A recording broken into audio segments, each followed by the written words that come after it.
এই প্রজন্মের 24-এর মুক্তিযোদ্ধা। আমরা তো জানি যে উবায়দুল কাদের একজন মুক্তিযোদ্ধা। দেশবাসী কি তাকে মাফ করবে?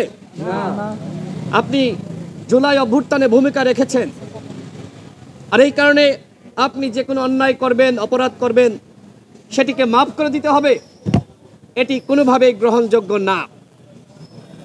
যারা অপরাধ করেছে, গতকাল আপনারা দেখেছেন যে তারা সেখানে প্রেস কনফারেন্স করেছে।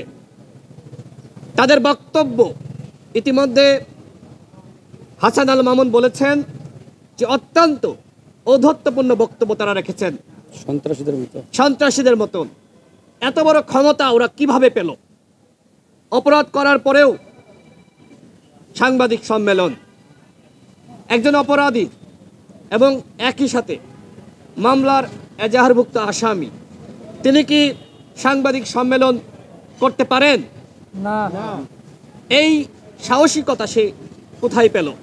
আমরা দেখেছি যে জাতীয় নাগরিক কমিটির মুখপাত্র, বৈষম্য বিরোধী ছাত্র আন্দোলনের অন্যতম নেতৃত্ব সার্জিস, তিনি নিজে ওই অপরাধীদের যে প্রেস কনফারেন্স, সেটার নোটিশ সাংবাদিকদের কাছে একটি গ্রুপে তিনি নিজে তার হোয়াটসঅ্যাপ আইডি থেকে প্রেরণ করেছেন।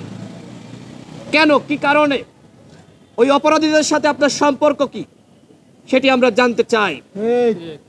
কেন আপনি তাদের হয়ে তাদের নোটিশ সাংবাদিকদের গ্রুপে আপনি পাঠাবেন? আপনি কি তাদেরকে রক্ষা করতে চান? আপনি ইতিমধ্যে ফারুক হাসানকে দেখতে এসেছেন, এজন্য আপনাকে আমরা ধন্যবাদ জানাই। কিন্তু দেখতে আসার পরেও আবার সেই অপরাধীদের সাথে সম্পর্ক, তাদের নোটিশ সাংবাদিকদের গ্রুপে পাঠানো, এইটাকে আমরা খুব ছোটভাবে দেখছি না। আমরা জাতীয় নাগরিক কমিটির আহ্বায়ক, সদস্য সচিব সহ যারা আছে তাদের দৃষ্টি আকর্ষণ করছি, এই বিষয়টি আপনাদেরকে খতিয়ে দেখতে হবে।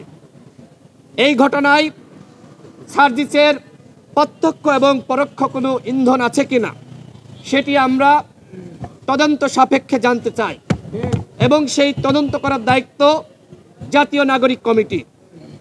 আমরা দেখতে চাই যে তারা যেহেতু বলছে তারা নতুন রাজনৈতিক বন্দোবস্ত তৈরি করবে, সেক্ষেত্রে তারা যার বিরুদ্ধে অভিযোগ আসলো সেই অভিযোগ তারা কিভাবে খতিয়ে দেখে।